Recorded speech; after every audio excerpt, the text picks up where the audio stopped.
Baik, kita teruskan kembali untuk ke part keduanya ya. Kalau tadi kita udah ngomongin tentang brand, sekarang kita akan ngomongin tentang promosi.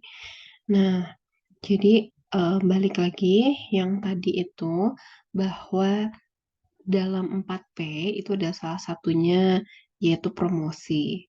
Nah, promosi ini digunakan oleh perusahaan yang mendayagunakan untuk dapat memberitahukan, membujuk, mengingatkan tentang produk dari perusahaan tertentu. Nah, lalu contohnya untuk promosi di sini ada misalkan AirAsia. Nah, ini eh, ada beberapa promosi ya di dalamnya. Yang pertama itu adalah promosi kursi hemat beli 7 hari sebelumnya gitu ya. Lalu ada 1 juta kursi gratis. Lalu ada di sini New Road gitu ya. Nah, rute baru gitu dari Bali ke Darwin gitu kan. Ini tuh sebetulnya mengisyaratkan bahwa AirAsia itu mempunyai banyak destinasi-destinasi yang tidak ada pada maskapai lainnya, seperti contohnya Bali dan Darwin. Nah, apalagi destinasi lain yang memang sudah banyak di apa ya, digunakan oleh maskapai lainnya. Misalkan dari Bali ke Singapura, Bali Malaysia, Bali Port, atau Bali Sydney and Melbourne gitu kan. Itu udah banyak. Nah, sekarang tiba-tiba lah ada Bali ke Darwin langsung yang maskapai lainnya nggak punya gitu. Lalu ada yang paling menarik di sini adalah No Everyone Can Fly. Itu adalah tagline tertentu, itu udah kita ceritain ya waktu kuliah tentang positioning gitu ya. Ini tagline mengisyaratkan bahwa si AirAsia ini mempunyai biaya yang terjangkau, sehingga tidak peduli dari kalangan bawah, kalangan tengah maupun atas, mereka sekarang sudah bisa menikmati pergi menggunakan maskapai si AirAsia gitu. Nah, di sini ada tujuan dari promosi. Ada 5 tujuan utama. Itu yang pertama adalah menstabilkan harga, lalu memberikan informasi, mendorong minat beli, membedakan produk dari produknya pesaing, lalu mewujudkan nilai produk jasa. Mewujudkan nilai produk di sini adalah value-nya. Jadi value yang tadinya dipersepsikan oleh si customer, bagaimana caranya agar si pihak perusahaan dapat mewujudkan persepsi tersebut, begitu. Nah, jadi di sini ada beberapa metode utama promosi ya. Jadi untuk promosi itu ada 3 metode utama. Metode utama itu yang pertama adalah penjualan tatap muka. Nah, untuk penjualan tatap muka, contohnya itu adalah seperti apa ya, interaksi langsung dengan pelanggan. Jadi si penjualan tuh ketemu langsung dengan pelanggan baik di toko, terus udah gitu ada pameran, atau misalkan kunjungan langsung ke lokasi pelanggan. Nah, ini tidak apa ya, biasanya lebih banyak itu digunakan oleh B2B gitu. Terus udah gitu ada demonstrasi produk ya. Kalau mungkin beberapa tahun ke belakang gitu ya, ibu-ibu arisan gitu ya, suka ada demo masak, tapi sebenarnya jualan panci gitu kan. Nah, itu juga sebagai penjualan tatap muka. Nah, penjualan tatap muka ini ditujukan untuk dapat membangun kepercayaan melalui adanya interaksi langsung. Jadi penjual juga dapat membangun hubungan, yang lebih intens lagi kepada para pelanggan yang akhirnya nanti dapat menghasilkan namanya retensi pelanggan, atau bahasa lainnya apa ya, loyalitas pelanggan gitu. Nah, dari sini juga penjualan tatap muka tidak hanya melulu tentang bagaimana menjual sebuah produk, tapi bagaimana juga menangani keberatan. Jadi biasanya itu karena komunikasinya 2 arah, ada juga nih saat di mana si customer-nya mengeluhkan tentang beberapa komplainnya dia gitu, maka di sini ada dibekali beberapa cara penanganan dari komplain tersebut, gitu. Kalau misalkan komplain tersebut dapat dijawab secara langsung untuk solusinya, itu bisa secara langsung, tapi nanti akan menjadi laporan akhirnya kepada divisi tertentu. Nah, terus biasanya untuk penjualan tatap muka ini seorang, marketer itu selalu dibekali kemampuan untuk menutup penjualan lebih tinggi, untuk closing lebih tinggi gitu. Jadi kadang biasanya kayak lebih maksa gitu ya, terus, product knowledge-nya lebih jauh lebih tinggi lagi gitu, untuk dapat dia itu mengerti bahasa tubuh dan tanda-tanda sebetulnya pelanggan ini tertarik atau enggak gitu. Itulah kriteria yang diperlukan dalam penjualan tatap muka. Lalu yang kedua itu ada kampanye penjualan massal. Nah di sini sebetulnya, dibagi lagi ya menjadi 3 yaitu adalah periklanan, publisitas, dan juga public relation.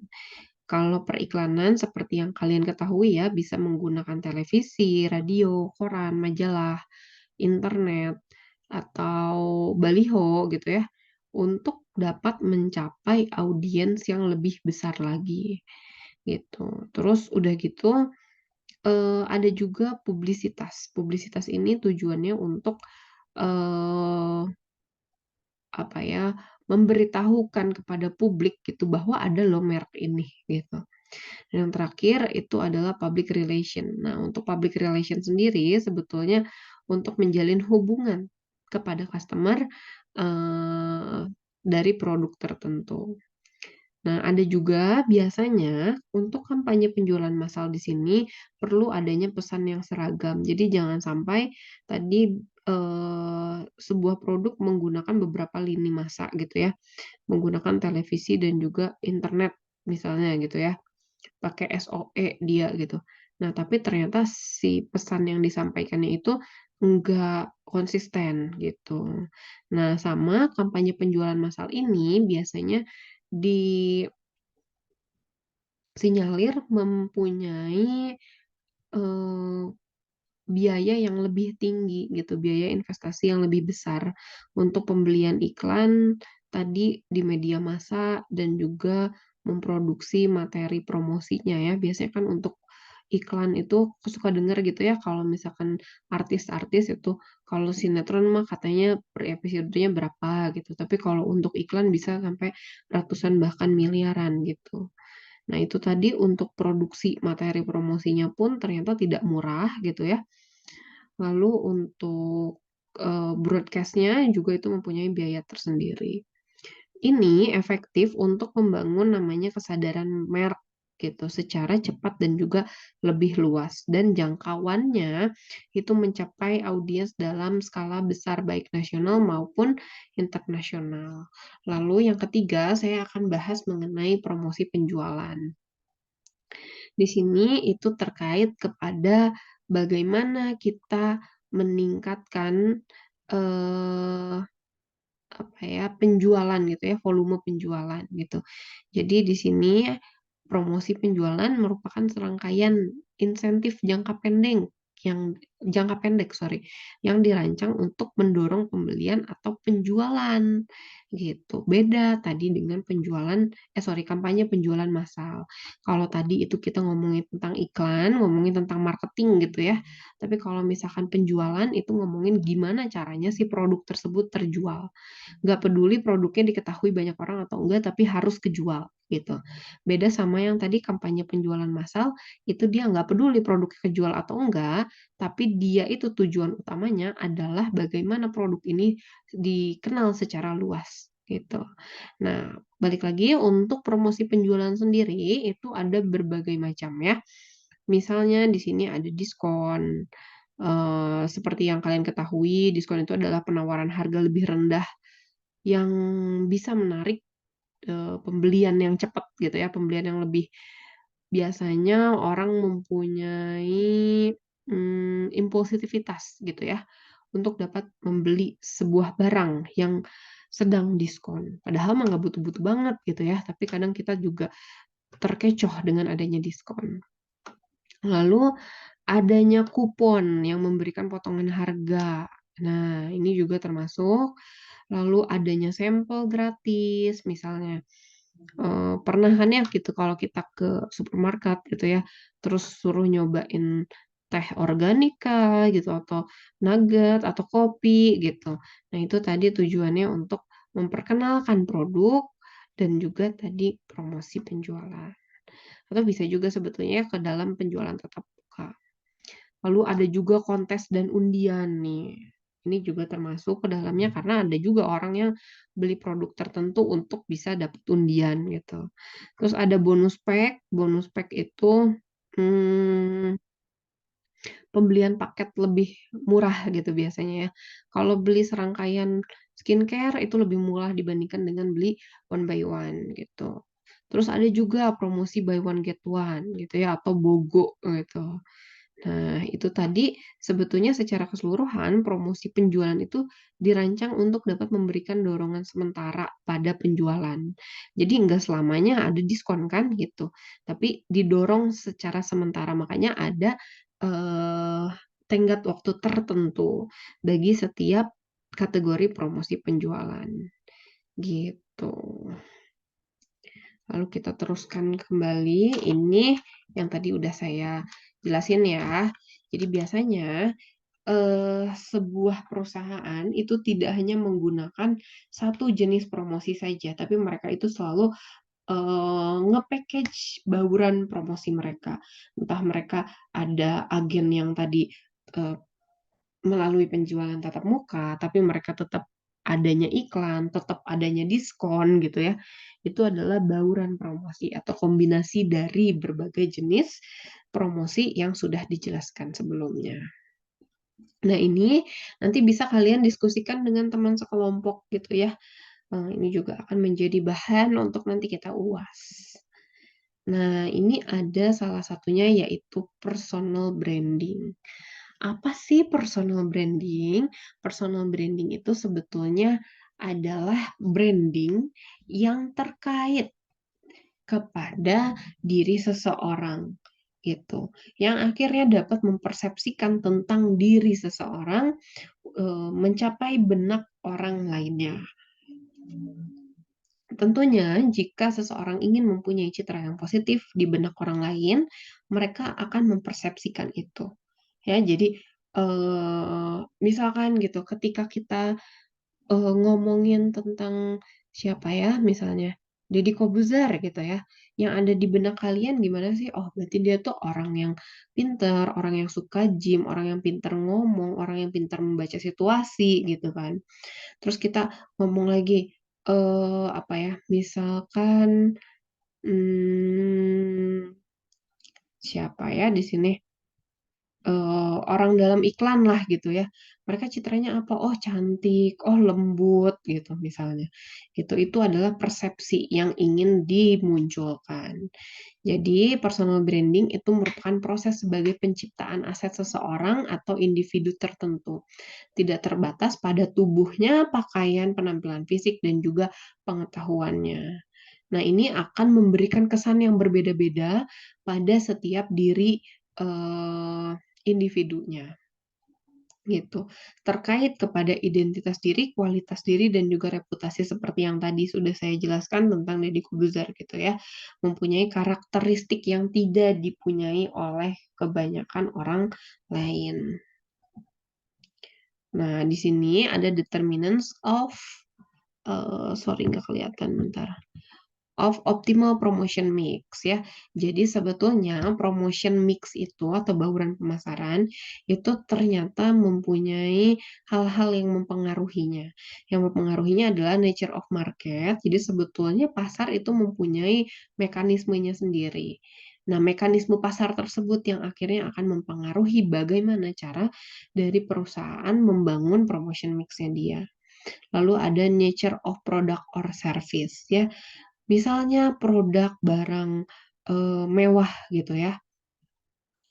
Produk barang mewah mungkin nggak di, mobil sport deh gitu ya. Dipromosikannya menggunakan, eee, apa ya, yang nggak mungkin, misalnya pakai sekarang sih semuanya mungkin udah mungkin gitu ya, atau produk barang yang nggak terlalu mewah deh, apa ya, saya pikir dulu sebentar. Misalnya kita mau ngomongin tentang produk yang nggak populer lah gitu, baju lah gitu ya. Baju yang fast fashion ya, bukan baju yang branded gitu. Terus diiklankannya gitu di TV. Itu kan sepertinya kayaknya kurang pas gitu ya. Terus udah gitu, produk tertentu yang diiklankan menggunakan baliho gitu. Tidak semua brand, tidak semua, produk itu dapat menggunakan si baliho tersebut gitu. Jadi masing-masing produk and service itu ternyata memiliki baurannya masing-masing. Lalu ada juga nature of product life cycle. Nah, ini nanti akan saya jelaskan kemudian. Ada funds available. Di sini tergantung kepada dana yang disediakan oleh perusahaannya.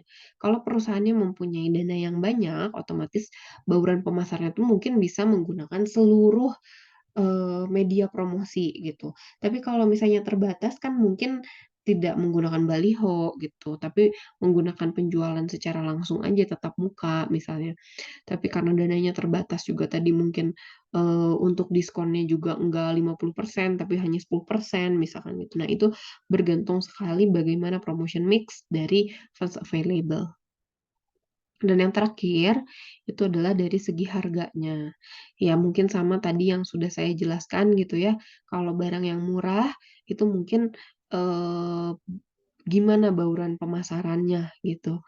Seperti misalnya, yang suka saya contohkan itu barang murah untuk diskonnya katakan barangnya itu 20.000 gitu ya. Terus dia mau memberikan diskon, sebesar 10.000. Dia tidak akan bilang bahwa diskon 10.000 gitu, karena 10.000 bagi sebagian orang itu tidak berarti gitu. Jadi akan lebih menarik jika barangnya murah, itu didiskonkan menggunakan percentage. Jadi diskon 50% itu akan lebih menarik gitu. Tapi beda halnya dengan diskon yang ada di rumah gitu ya, produk yang memang mempunyai harga ratusan juta gitu. Misalnya rumah, diskon 350 juta. Kayaknya gede ya, tapi ternyata rumahnya sendiri harganya adalah 2M misalnya, berarti kan 2.000 juta gitu ya. Tapi diskonnya itu cuman 350, yang mana itu tuh cuman 15-an% gitu kan. Tapi kalau kita ngomongin rumah diskon 15% kayaknya kurang menarik dibandingkan dengan tadi diskon rumah 350 juta gitu. Jadi bergantung kepada price bagaimana kita menggunakan si promotion mix-nya gitu. Nah, ini pun, sama halnya dengan, consumer goods dan juga business goods itu mempunyai, kombinasi yang berbeda-beda. Kalau untuk barang konsumen, mereka akan, lebih besar dananya digunakan untuk periklanan dibandingkan dengan hubungan masyarakat, gitu. Jadi yang penting iklan aja gede-gedean di mana-mana gitu, publisitasnya yang gede gitu ya.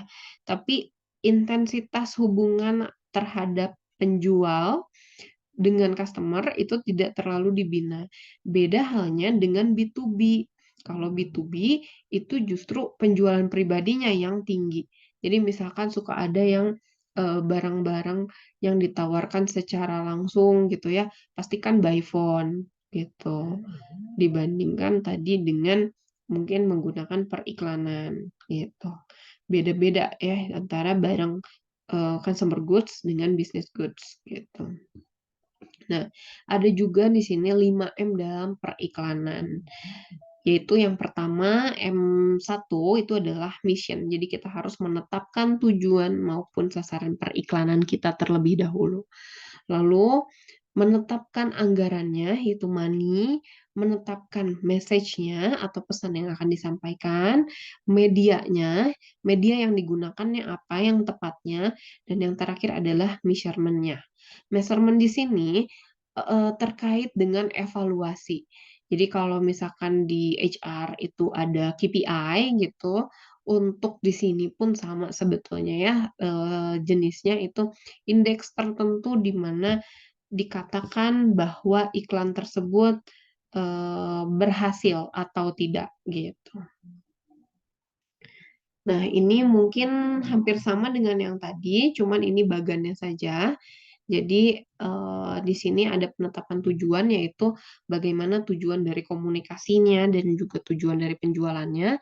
Setelah ditetapkannya tujuan, baru kita putuskan anggarannya, harus sesuai dengan kemampuan dan juga persentase penjualan yang diinginkan, dan jangan sampai itu jomplang gitu ya dengan pesaing. Jadi kita harus setidaknya menyamai dengan pesaing.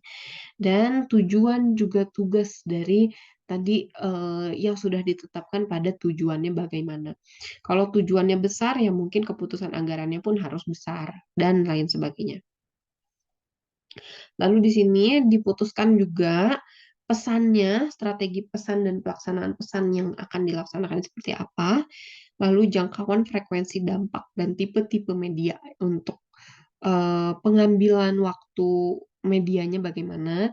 Jadi kan mungkin teman-teman juga udah pada dengar ya kalau misalkan yang namanya media sosial atau, tidak hanya itu media semuanya itu ada prime time-nya gitu ya. Misalkan kayak, TV itu iklan di sore hari, di pagi hari, dan di malam hari itu beda harganya gitu. Bisa mungkin, 5 kali lipatnya kalau di malam, karena kebanyakan orang itu nontonnya di malam hari gitu. Begitu pula dengan mungkin media sosial, prime time-nya ada di jam istirahat gitu ya. Karena biasanya jam istirahat itu digunakan oleh orang-orang untuk scroll media sosialnya gitu. Terus radio itu kapan sih untuk prime time-nya? Yaitu adalah jam pergi kerja dan juga jam pulang kerja. Gitu juga dengan, baliho gitu ya. Baliho mempunyai prime time-nya sendiri di mana, season-season yang dilalui oleh banyak orang. Misalnya ketika lagi akhir tahun, itu kan mobilitas semua orang tinggi, berarti itu adalah prime time untuk kita beriklan di baliho. Pastinya anggarannya pun tentu akan berbeda kalau kita mengejar si prime time tersebut. Lalu yang terakhir, itu ada evaluasi, yaitu bagaimana kita menilai setelah dilaksanakannya promosi dan iklan tersebut, dampaknya bagi komunikasi dan penjualan antara si customer dan juga penjualan meningkat atau tidak. Kalau meningkat bisa dilanjutkan, tapi kalau misalkan belum sesuai dengan tadi target yang telah ditetapkan, itu akan dievaluasi ulang, gitu. Nah, karakteristik dari promosi itu ada 3. Yang pertama haruslah, informatif, jadi meningkatkan kesadaran atas produk baru, kelas baru maupun atribut baru, lalu harus dapat menjelaskan bagaimana produk tersebut bekerja, menyarankan kegunaan baru suatu produk, dan membangun citra suatu perusahaan. Yang kedua, itu karakteristiknya itu harus persuasif. Jadi, Eee, suka ada gitu ya kayak laundry gitu, "Jangan tengok kanan," gitu. Nah, itu kan sebetulnya, bukan pesan yang persuasif secara langsung ya, "Lah, kok disebut jangan?" Ternyata mereka itu memainkan psikologis dari orang-orang. Biasanya orang-orang kalau ada larangan mereka malah dilanggar gitu, jadi mereka akhirnya tengok kanan, gitu. Nah, tapi di sini yang dimaksudkan dengan persuasif, itu haruslah mempunyai gaya yang mengajak, pelanggan untuk dapat membeli gitu, bukan untuk sebaliknya membenci si produk tertentu gitu, atau bahasa lainnya merayu lah gitu ya. Nah, ada juga promosi yang itu khusus untuk mengingatkan saja gitu. Misalnya udah deket-deket zaman, apa ya, akhir tahun gitu ya. Sebelum akhir tahun nih di bulan, eee, Oktoberan gitu biasanya udah ada yang namanya travel fair gitu ya, atau ada yang namanya, iklan-iklan maskapai gitu untuk orang-orang pada liburan gitu. Nah, itu untuk mengingatkan dalam jangka waktu dekat ini pasti kalian akan membutuhkan produk kita, gitu. Jadi ketika mereka membutuhkan, yang diingatkan adalah produknya kita, gitu. Nah, ini tadi penentuan anggaran. Sebetulnya tadi udah diceritain ya, kalau yang ini mungkin saya skip aja, tapi teman-teman nanti bisa baca sendiri ya, gitu. Nah, ini juga tadi untuk profil tipe medianya, mau pakai media cetak, majalah, ataupun post, dan lain sebagainya yang sudah tadi saya jelaskan, itu bergantung kepada keuntungan dan keterbatasan yang diinginkan oleh si eh, produsen gitu ya, atau si brand tertentu gitu. Ini juga sama selanjutnya. Nah, ini ada tadi beberapa alat promosi penjualan. Sebetulnya sudah saya jelaskan ya tadi. Jadi bisa dibaca aja mungkin ya teman-teman. Nanti di pause aja si YouTube-nya ya. Ada barang promosi, penghargaan atas kesetiaan gitu ya. Biasanya poin gitu ya. Terus promotion point of purchase gitu. Sama ada kontes undian dan juga permainan yang suka kayak apa sih namanya, round the wheels gitu, atau kita disuruh ngambil kertas dalam toples gitu kan, itu macem-macem.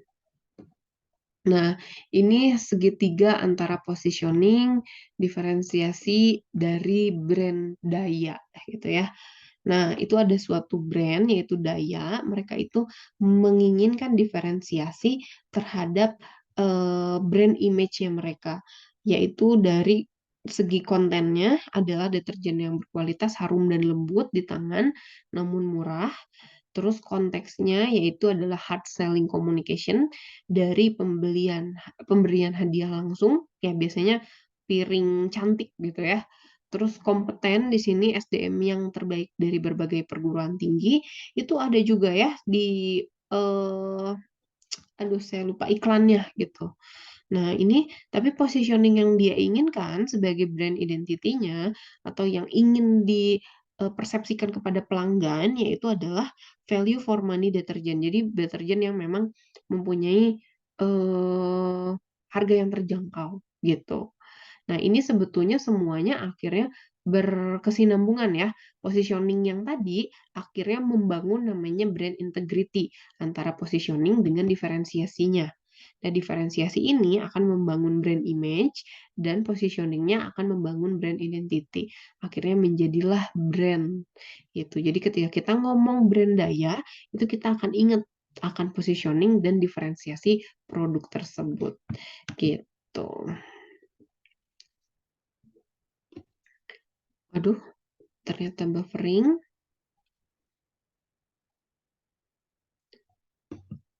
Nah, ini fungsi dari Departemen Hubungan Masyarakat ya.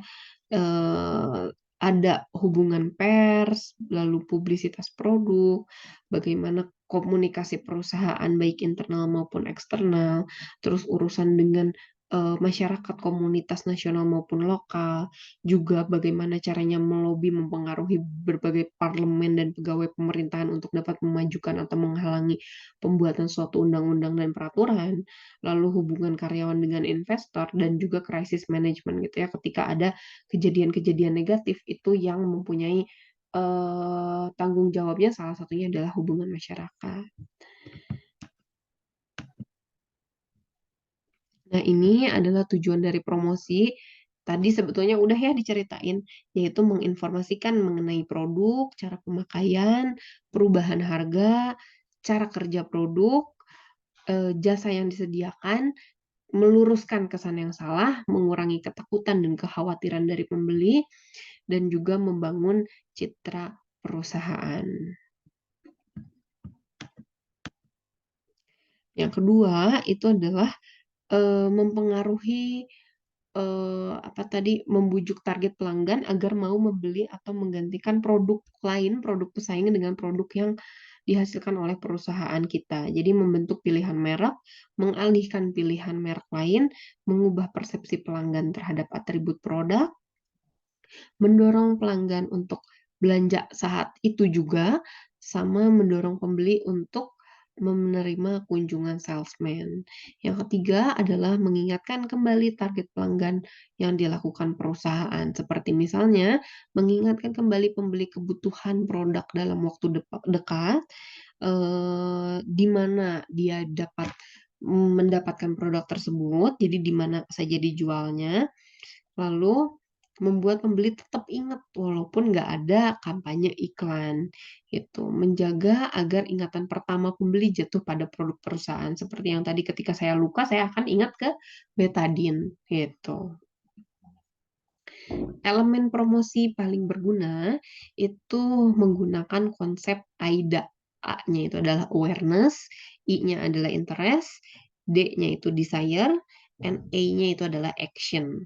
Jadi biasanya yang namanya pelanggan itu dibangun dulu kesadaran akan mereknya, lalu akhirnya dibangun minat terhadap merek tersebut yang menjadikan keinginan untuk dapat membeli produk tersebut dan akhirnya ada tindakan yang nyata untuk membeli produk tersebut.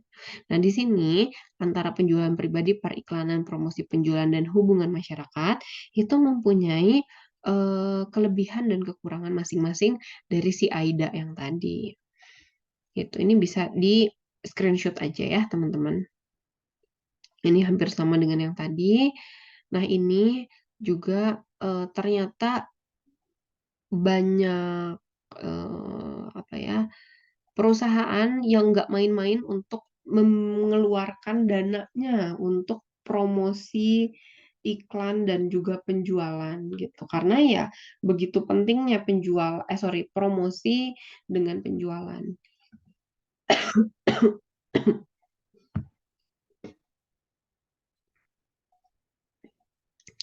Nah, ini salah satunya yang akan menjadi bahan nanti teman-teman untuk dapat menggunakan iklan yang nantinya dipresentasikan di pertemuan ke-15 gitu. Ini produk life cycle, jadi yang namanya produk tertentu itu mempunyai daur hidup ya. Jadi untuk yang sumbu X ini itu adalah waktunya. Seiring dengan berjalannya waktu, kalau misalkan di bawah ini itu adalah kerugian investasi, yang di atas adalah penjualan dan laba. Otomatis dalam pertama kali produk tersebut dikenalkan kepada masyarakat, pasti perusahaan mengalami dulu namanya kerugian atau maaf bentar, atau investasi. Teman-teman sebentar ya, saya ngambil minum dulu. Nah, saya lanjutkan kembali ya. Jadi, pada awal masa mula si produk tersebut dikenalkan kepada masyarakat, perusahaan membutuhkan investasi pastinya ya, untuk produksi, untuk promosi, dan penjualan. Lalu nanti akan masuk ke dalam tahap pengenalan atau introduction. Dan di sini itu masih besar untuk promosi dan lain-lainnya, tapi sudah mulai ada keuntungan gitu. Maka di sini penjualan dan labanya sudah positif. Kalau yang tadinya negatif, sekarang sudah positif. Nah, nanti itu ada di tahap namanya pertumbuhan atau growth gitu ya. Nah, growth di sini bisa dilihat langsung teman-teman, dia itu benar-benar melesat gitu ya. Karena tadi sudah dikenalkan secara baik, maka di sini sudah ada namanya pertumbuhan yang akhirnya melesat ke atas gitu ya, baik dari segi penjualan dan juga labanya. Ini adalah tahap kedewasaan atau tahap mature. Di sini itu perusahaan bahkan dibilang bahwa tadi brandingnya udah cukup baik, jadi untuk promosi dan penjualannya itu bisa direm. Karena tanpa adanya promosi dan penjualan yang gede-gedean, sebetulnya pasti penjualan dan labanya akan ada di tahap apa ya, stabil gitu. Nah, setelah tadi perusahaan mature, kan adanya perubahan teknologi dan lain sebagainya gitu ya, perubahan sosial, ekonomi dan lain sebagainya, adanya produk pesaing gitu ya, perusahaan itu akan datang ke jurang selanjutnya, yaitu adalah tahap penurunan atau declining. Di sini perlu adanya inovasi untuk yang tadinya awalnya turun ke jurang gini, kita naikin lagi, set, lagi ke atas gitu. Jadi tahap pertumbuhan lagi, tahap mature lagi, setelah itu baru turun lagi, nanti naik lagi, terus seperti itu gitu ya. Jadi nggak turun, berkelanjutan sampai akhirnya, perusahaan tersebut harus dilikuidasi, gitu. Nah, yang dimaksudkan dengan citra atau serangkaian anggapan, ide, dan kesan terhadap suatu objek, itu nih tadinya yang orang-orang belum pernah mendengar, itu jadi, "Oh udah kok udah denger, tapi nggak tahu apa," gitu. Terus ada yang, "Oh iya ya, saya pernah dengar, terus ya tahulah sekilas," gitu. Terus ada yang, "Oh tahu tahu kok, tahu tentang produk itu," gitu. Terus nanti ada yang, "Oh iya, gue tahu banget," gitu, sama si produk ini, gimana kualitasnya, gimana, eee, apa namanya, ya dari segi kualitas lah gitu ya. Terus udah gitu untuk memeriksa keakraban atau, awareness-nya terhadap produk tersebut, itu bisa menggunakan skala sangat tidak suka, agak tidak suka, acuh tak acuh, agak acuh, ataupun sangat acuh. Nah, ini tadi hubungannya antara, product life cycle dan juga promotion gitu ya. Di sini waktu perkenalan itu harus iklannya tuh jumlahnya emang kecil, mendekati kepada perkenalan. Ini masih belum masuk, perkenalan ya, masih pra-perkenalan gitu. Terus pada tahap perkenalan, iklan dan humas yang intensif untuk membangun kesadaran, promosi penjualan, untuk membujuk mencoba menjual pribadi untuk memperoleh distribusi. Nah, di sini udah lebih intensif lagi untuk membangun loyalitas merek. Di sini iklan sedikit menurun yang tadi sudah saya bilang gitu ya, lebih persuasif dan hanya mengingatkan saja, gitu tujuannya. Lalu kalau yang di sini karena, turun lagi gitu iklan dan humas secara drastis dikurangi, promosi penjualan dan penjualan pribadi dipertahankan pada tingkat yang rendah untuk penurunan. Sambil kita itu dananya digunakan untuk inovasi yang lebih lanjut. Nah, mungkin segitu teman-teman, panjang banget ya materi kali ini gitu. Tapi tolong untuk dipelajari lebih lanjut, yang tadi tidak saya jelaskan secara rinci silahkan di-pause dulu lalu dibaca ataupun di-screenshot. Teman-teman kalau ada pertanyaan, saya open discussion di kolom komentar aja ya. Nanti akan ada notifikasinya ke saya dan akan saya balas gitu. Terima kasih. Wassalamualaikum warahmatullahi wabarakatuh.